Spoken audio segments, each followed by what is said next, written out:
Welcome to the Musings of Jessica Marie. Popular shows like Yellowstone, Westwood, Bonanza, and many others pay homage to the cowboys of the Wild West. While many of them feature Caucasian actors, it's actually estimated that 25% of cowboys from 1866 to 1886 were actually Black Americans.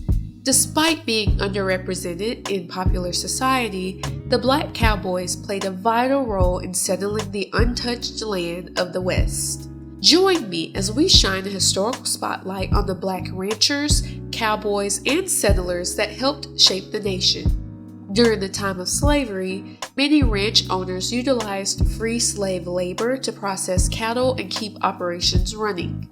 Texas in particular had roughly 182,566 slaves before joining the Confederacy in 1861. Since many ranchers left to fight in the Civil War, they depended on their slaves to keep their farms going. During that time, the slaves learned the necessary skills of cattle tending that made them invaluable to the Texas cattle industry.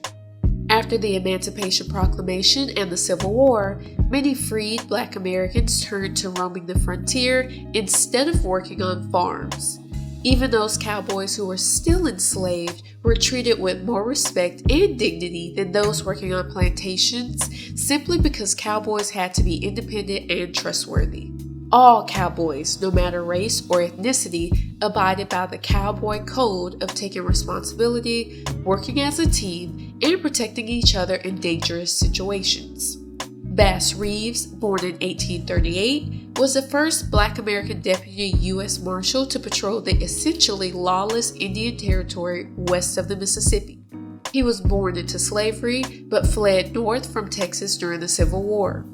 He found refuge amongst the Cherokee Creek and Seminole tribes and learned their ways and languages. His involvement with the Indian tribes helped him serve 32 years as a federal peace officer in Indian Territory. Right after the Civil War, being a cowboy was one of the few jobs open to men of color who didn't want to serve as elevator operators or delivery boys. They were also in high demand due to their skill, the great number of cattle roaming wild, and ranchers selling their livestock in northern states where beef was nearly 10 times more valuable. Enormous herds of cattle had to be physically moved to shipping points in Kansas, Colorado, and Missouri due to the lack of significant railroads in the area. Unfortunately, the Black cowboys were more likely to be assigned the most dangerous jobs of breaking wild horses or leading cattle across rapid or deep rivers. They often traveled unforgiving trails with harsh environmental conditions and faced attacks from Native Americans defending their lands. There were a few Black women who turned to the cowgirl lifestyle as well, one of which was stagecoach Mary Fields, born 1832. She was originally born a slave in Tennessee, but made her way to Cascade County, Montana as a freed woman after the Civil War.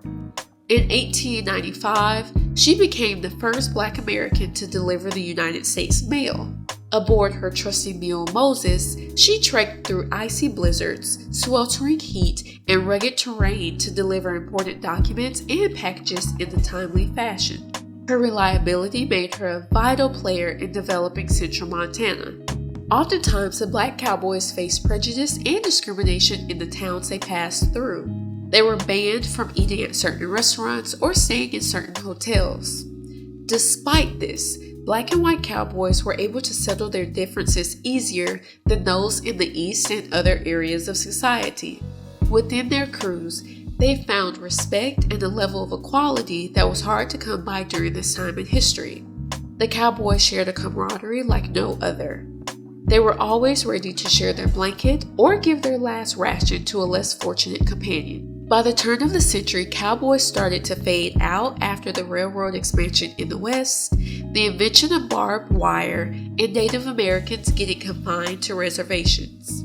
There was no longer a need for cowboys on ranches, which left Black Americans, especially those who couldn't purchase land, in a tough transition. Some former cowboys traded life on the frontier and tried to assimilate into proper society, while others took up becoming rodeo stars instead. Cleo Hearn has been a professional cowboy since 1959.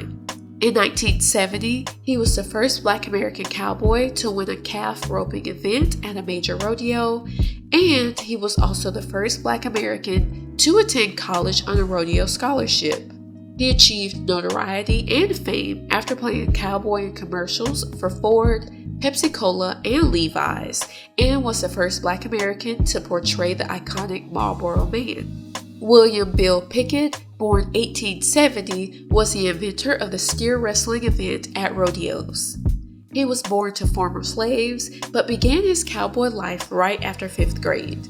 Throughout his life, he put on exhibitions in the United States, Canada, Mexico, South America, and England. He also made history by being the very first Black American cowboy movie star.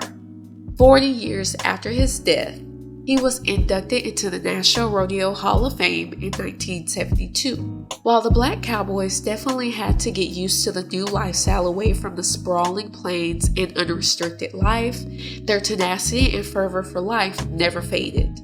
They required grit, leadership, and teamwork to survive the dangerous situations they often found themselves in, and they continued to live by those morals even after they hung up their boots for good. Their hard work helped connect the Wild Wild West to other parts of the burgeoning country and helped shape the land as we know now. If you enjoyed this episode, let me know by giving this video a thumbs up, leaving a comment, and subscribing to my channel. I'll see you in the next episode. Signed, Jessica Marie.